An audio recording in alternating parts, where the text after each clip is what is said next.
Hello students, we are discussing chapter number 4 from Flamingo, that is the rat trap.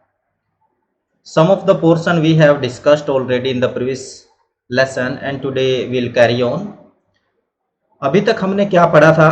जो rat trap seller है, one day when he was going somewhere, it was evening, then he went to a cottage and he spent the night over there with the crofter, and crofter welcomed him warmly, offered him supper, played majolis with him and all these things. और जो main point है, जो कहिए आप यहाँ से चीज़ें twist होना स्टार्ट होती है, वो है वो 30 कॉर्नर जो वो दिखाता है.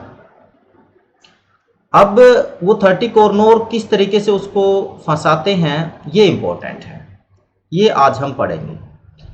अब दोनों क्या था, सुबह उठे, क्रॉफ्टर अपने काम चला गया गाय का दूध निकालने, और जो रैट ट्रैप है वो अपने रास्ते चला गया. But after some time what happened कि both man got up in good season. ये पढ़ लिया था हमने. यस, ये पैराग्राफ हमने देखना है.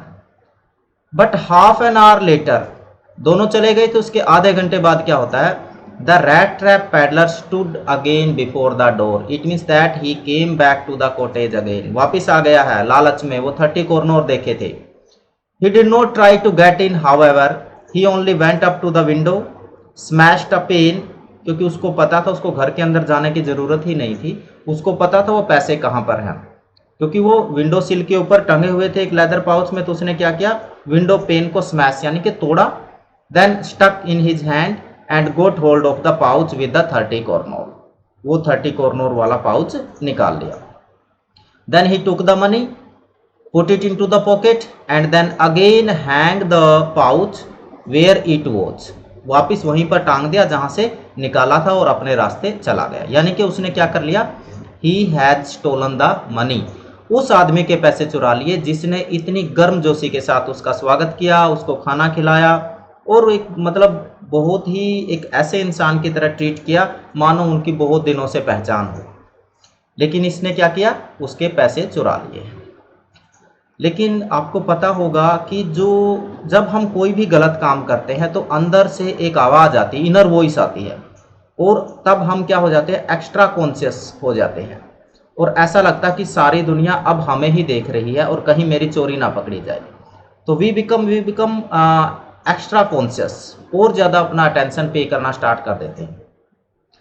As he walked along with the money in his pocket, he felt quite pleased. शुरुआत में काफ़ी खुश हुआ, 30 कॉर्नर हाथ लग गए हैं और काफ़ी खुश है. देखिए उसे लग रहा कि उसने कितनी स्मार्टनेस के साथ पैसे चुराए हैं और उसने किस तरीके से उसको बेवकूफ़ बनाया है. लेकिन असल बात क्या है, असल बात ये है कि उसने उसको बेवकूफ़ नहीं बनाया है, उसने उस आदमी के साथ क्या किया है, विश्वासघात किया है.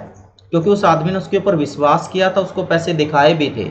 बाद में उसको ये चीज़ें समझ आएगी. Then he realize of course that at first he dared not continue on the public highway. पहला काम क्या हुआ, जैसे ही पैसे हाथ में आए कि भाई अब मैं रोड से नहीं जा सकता, हो सकता है फिर वो बाद में आए, देखे और मुझे फॉलो करे, चेज करे. तो better he took the jungle वे. रास्ता कौन सा अपना लिया, फॉरेस्ट वाला, जंगल वाला. तो he caused him no difficulty. Later in a day it became worse और it was big and confusing forest. अब जंगल में है, शुरुआत में कोई दिक्कत नहीं है, जंगल बड़ा है, घना है, and it is puzzling also, it is confusing also. And after some time he felt that he had lost his way, कि अब वो रास्ता भूल गया है, भटक चुका है जंगल में. अब क्या करे, he tried to be sure to walk in a definite direction but the path twisted back and forth so strangely. कोशिश करता कि एक सही डायरेक्शन में जाना है, लेकिन जंगल एक भूल भुलैया की तरह ही होता है. कई बार ऐसा भी होता है जहाँ से हम शुरू करते हैं वहीं आ जाते हैं. पेड़ एक जैसे हैं ज़्यादातर, वही घना जंगल, पता ही नहीं चलता कि हम आगे जा रहे हैं कि पीछे जा रहे हैं. Same thing happened with this guy. He walked and walked without coming to the end. कोई अभी छोर उसको मिल नहीं रहा, लेकिन चलता जा रहा है. And finally he realise that he had only been walking around the same part of the forest. बाद में समझ आया कि एक ही जगह है जिसके चारों तरफ वो चक्कर काटे जा रहा है. मतलब there is no advancement in his journey. He is totally puzzled. अब यहाँ पर जो जंगल है, जो उसका भटकाव है, it is quite symbolical. Symbolical ये है कि this world is just like a gyre, it is full of confusion and we people when we commit something that is not correct, that is wrong, that is not pious, holy, तब हम उस Jair में, उस जाल में फंस जाते हैं और चक्कर काटते रहते हैं। ये सिंबॉलिकल है यहाँ पर। All at once he recalled his thoughts about the world and the rat trap। अपनी खुद की फिलोसफी याद करता है। देखिए, खुद समझदार होते हुए, उस चीज़ का पता होते हुए भी फंस गया है। उसको पता था कि the whole world is just like a rat trap, और दुनिया में जितनी भी कंफर्ट हैं, रिचीज हैं, फूड है, ये सारे के सारे क्या बेट हैं। वो उस टाइम पर ये बात नहीं समझ पाया कि ये 30 कोरनोर एक्चुअली कोरनोर नहीं, बेट है उसके लिए। अब उसको समझ आ गया है कि now he is the rat who has been caught into the trap. अब वो खुद वो चूहा है जो उस रैट ट्रैप में फंस चुका है, और उसके लिए जो बेट लगाया गया था वो क्या थे, वो 30 कोरनोर थे। अब उसको समझ आ गया। Now his own turn had come, उसकी खुद की बारी आई है। He had let himself be fooled by a bait. Bait I told you yesterday also, वो 30 कोरनोर बेट थे यहाँ पर, जो उसने क्रॉफ्टर के घर से चुराए हैं। The whole forest, its trunks, branches, its thickets had fallen logs. Trunks जो पेड़ के तने हैं, पड़े हैं, ब्रांचेज हैं, और फॉलन लॉग्स जो लकड़ी के बड़े बड़े टुकड़े पड़े हैं वहाँ पर। Closed in upon him like an impenetrable. Impenetrable जिसके अंदर से निकला ना जा सके, देखा ना जा सके, पेनिट्रेशन ना हो जिसमें। ये एक ऐसा प्रिजन मतलब जेल, एक ऐसी जेल है अब उसके लिए, इसमें से निकलना almost impossible for him. Then what happened, और ये सर्दी है, it was late in December, और वैसे भी यूरोप में सर्दी ज़्यादा होती है। डार्कनेस वॉज ऑलरेडी डिसेंडिंग, रात हो गई है, अंधेरा हो गया है। This increase the danger.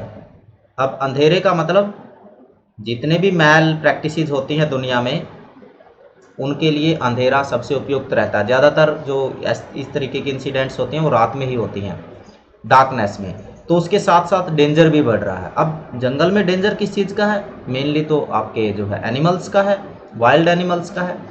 And increased also his gloom and despair. Despair निराशा, ग्लूम अवसाद।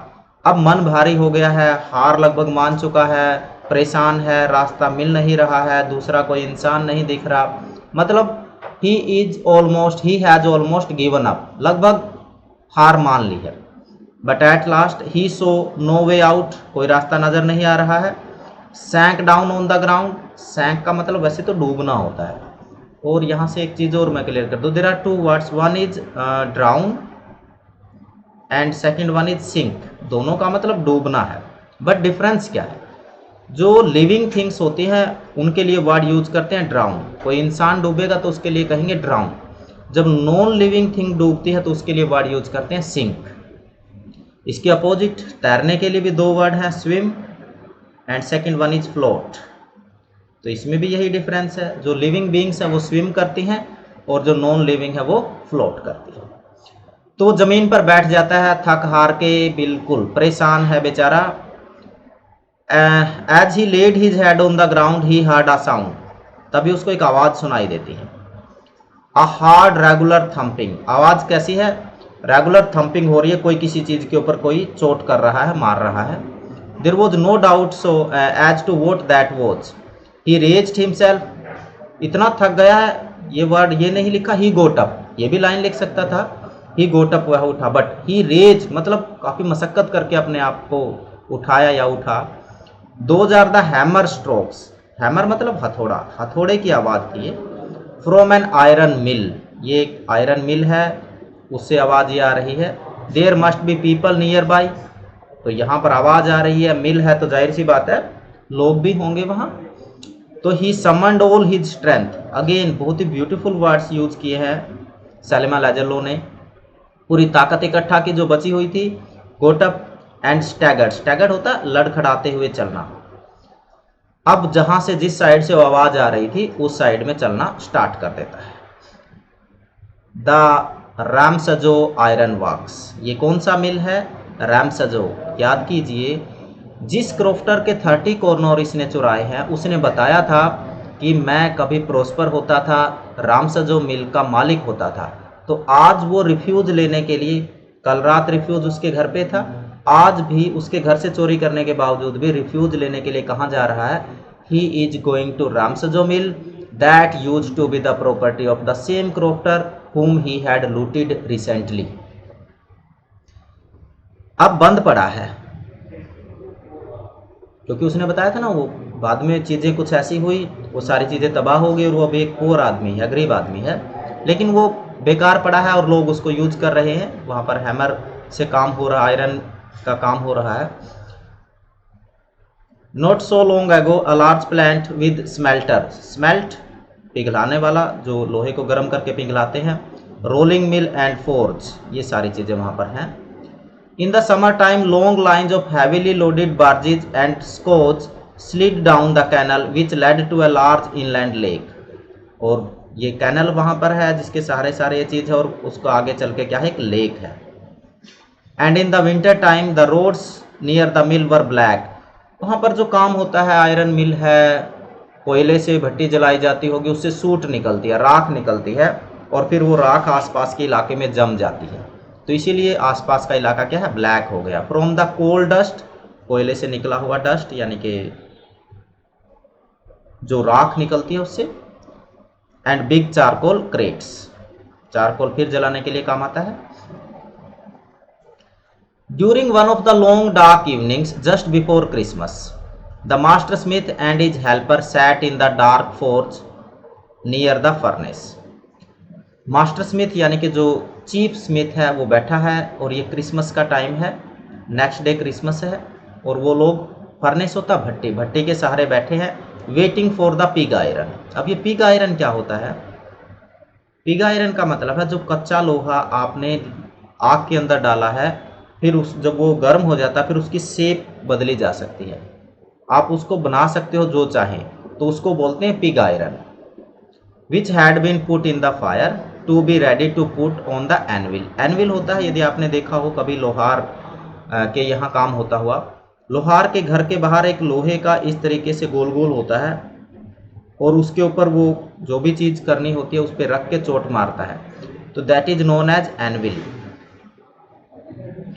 Every now and then one of them got up to stir the glowing, और जो लोग बैठे हैं वहाँ पर उनमें से कोई एक थोड़ी देर के बाद उठता है, जो लकड़ियाँ लगी हुई या कोयला होगा जिससे आग जल रही है उसको थोड़ा सा क्या करता है, स्टर, हिला देता है, ताकि आग जलती रहे अच्छे से और वो लोहा जो है गर्म हो जाए। With a long iron bar, ये काम के लिए एक आयरन बार यूज कर रहे हैं। Returning in a few moments dripping with perspiration. देखिए बाहर सर्दी है और सर्दी से बचने के लिए रैट ट्रैप जो है, रैट ट्रैप सेलर आयरन मिल आ रहा है, अंदर जो लोग बैठे हैं उनको पर्स्पिरेशन मतलब स्वेट, पसीना आ रहा है, क्यों? वो आग के साथ बैठे हैं। दूसरा यहाँ पर सिंबॉलिकल मीनिंग समझ लीजिए कि why they are perspiring, because they are pure, अभी करप्ट नहीं है, और उस आदमी को ठंड क्यों लग रही है? Because he has committed a sin. ये सिंबॉलिकल मीनिंग है, बाकी इसका संबंध डायरेक्टली फिजिकल वेदर से है, क्योंकि वहां पर अंदर गर्मी है, आग जल रही, और बाहर सर्दी है। He wore nothing but a long shirt and a pair of wooden shoes, ये फिजिकल डिस्क्रिप्शन है। All the time there were many sounds to be heard in the forge, the big bellows groaned and burning coal crackled, ये सारी आवाजें उस forge में हो रही हैं। The fire boy shovelled charcoal, shovel उसके अंदर चारकोल डालता है। मो जो आपका into the maw of waterfall and a sharp north wind whipped the rain against the brick tiled roof, it means that now it is raining also. उसके भट्टी के अंदर charcoal डालता, जो उसका स्पेस होता मो जो है उसमें, बाहर साथ में अब बारिश भी शुरू हो गई है। It was probably on account of all this noise that the blacksmith did not notice that a man had opened the gate and entered the forge. इस सब के चलते शायद उन्होंने नोटिस ही नहीं किया कब रैट ट्रैप सेलर गेट खोलकर अंदर आ जाता है, तो they did not notice the arrival of the rat trap seller in the forge. अब वो बिल्कुल उनके पास आके भट्टी के साथ खड़ा हो जाता है। Then they show towards him कि yes somebody has come, he is stranger, he is new. उसकी तरफ देखते हैं बट कहते कुछ नहीं है।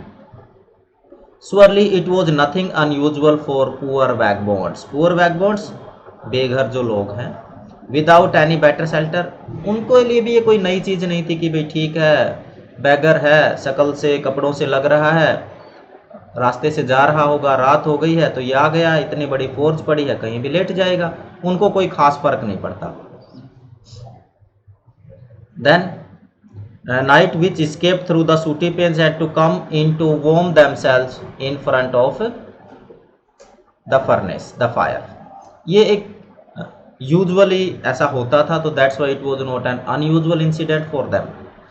The blacksmiths glanced only casually, सिर्फ देखा उसकी तरफ कैजुअली, साधारण तरीके से, and indifferently at the intruder, indifferently अनमने भाव से, कोई अटेंशन ज़्यादा पे नहीं की। इंट्रूडर जो अभी आया है, जिसने इंट्रूड किया है, दखलंदाजी की है, the person who entered right now. He looked the way people of his type, कैसा दिख रहा है? जैसा उसके जैसे लोग दिखते हैं, बैगर जैसे दिखते हैं। कैसा? विद अ लॉन्ग बियर्ड, लंबी दाढ़ी है, डर्टी रैग्ड, मैले कुचैले कपड़े हैं, with a bunch of rat traps, bunch होता है गुच्छा, क्लस्टर, रैट ट्रैप्स का गुच्छा, डैंगलिंग ऑन हिज चेस्ट, गले में ऐसे टांगा हुआ है तो वो चेस्ट के ऊपर लटक रहा है। He asked permission to stay, लेकिन आदमी जो है यहाँ पर मोरलिटी दिखाई है, ऐसा नहीं आके लेट गया, नहीं, उसने परमिशन ली है कि may I stay here. And the master blacksmith nodded, nodded हामी में सिर हिलाया, बोला कुछ नहीं है। कंसेंट परमिशन, अपनी परमिशन दे दी है सिर हिलाकर। Then the tramp did not say anything either. He had not come there to talk but only to warm himself and sleep. पहली रात को और इस रात को कंपेयर कीजिए। पहली रात जब वो क्रोफ्टर के घर गया था, he was welcomed warmly by the crofter, and here when he is coming he is not welcomed by the blacksmith. There they talked very much and here they did not share in even a single word. कोई एक शब्द भी share नहीं किया है, उसको भी पता है ज़्यादा बात करने का फ़ायदा नहीं है, वो यहाँ सिर्फ अपना जो है ठंड से बचने और रात काटने के लिए आया है। In those days Ramsjo iron mill was owned by a very prominent iron master, आजकल इसका मालिक जो है वो काफ़ी प्रोमिनेंट इंसान है। Whose greatest ambition was to ship out good iron to the market, ambition अच्छा है कि अच्छे से अच्छी क्वालिटी का आयरन बाहर मार्केट में भेजे, उसके लिए ये दिन रात काम करवाता है दोनों शिफ्ट में। He watched both night and day to see that the work was done as well as possible, तो दोनों शिफ्ट में काम चलता है, डे शिफ्ट में भी और नाइट शिफ्ट में भी, ताकि ज़्यादा से ज़्यादा प्रोडक्शन किया जा सके। And at this very moment he came in to the forge on one of his nightly rounds of inspection, अब काम चल रहा है, बंदे का बिजनेस है, तो बाई चांस वो रात को उस टाइम इंस्पेक्शन के लिए दौरे पे आता है। At that time the blacksmiths they were doing their task properly, one man was sitting over there, he was you can say there just to spend the night, nothing else, तभी जो है वो आयरन मास्टर आता है। Naturally the first thing he saw was the tall ragamuffin who had eased his way so close to the furnace that steam rose from his wet rags. ठीक है, क्योंकि बाहर से आया है और वो कपड़े भीगे हुए हैं, और जब भीगे हुए कपड़े को हम आग के पास लेके जाते हैं, सुखाते हैं, तो उसमें से स्टीम निकलती है, भाप निकलती है। The iron master did not follow the example of the black Smith, अब देखिए ब्लैक स्मिथ ने क्या किया था, they did not pay attention towards the intruder, लेकिन आयरन मास्टर ने ऐसा नहीं किया है, रादर वो उसकी तरफ अटेंशन पे करता है। Who had hardly deigned to look at the stranger, he walked close up to him, उसके पास जाता है, looked him over very carefully, then tore off his slouch hat to get a better view of his face. Then अब जब उस इंसान को ध्यान से देखता है तो अपनी टोपी को यानी कि हैट को ठीक करता है, क्योंकि अंधेरा भी है ना अंदर, कि ध्यान से देख पाए। But of course it is you Niels Olaf, he said, how you do look, और उसको लगता है कि ये उसका फ्रेंड नील ओलोफ है। और वो पूछता है कि भाई तूने ये क्या हाल बना रखा है। यानी कि यहाँ पर मिसअंडरस्टैंडिंग हुई है। जो आयरन मास्टर है वो रेड ट्रैप सेलर को अपना फ्रेंड नील ओलफ मान के चलता है, जबकि सच्चाई कुछ और है, और वो उससे इसी तरीके से पेश आता है। अब आगे क्या होगा, किस तरीके से इन दोनों लोगों के बीच में कन्वर्सेशन होगा, how the iron master will treat him, what would be the response of the rat trap seller, we will observe rest of the chapter in the next lesson. लेकिन उससे पहले आपको जो ये कल हमने 3 क्वेश्चन कर लिए थे, बचे हुए 3 क्वेश्चन आज करने हैं, तो उनके आंसर एक बार डिस्कस कर लेते हैं। Yes, question number 4, why was the crofter so talkative and friendly with the peddler. जो क्रॉफ्टर था वो इतना ही बातचीत करने वाला, इतना फ्रेंडली क्यों हो गया स्ट्रेंजर के साथ। द क्रॉफ्टर वॉज लिविंग, बल्कि यूं कहिए the crofter had been living for a long time alone, he did not have any person to share his experience, to share his ambitions, passions, dream, emotions, nothing, कोई भी नहीं था उसके साथ ऐसा करने के लिए।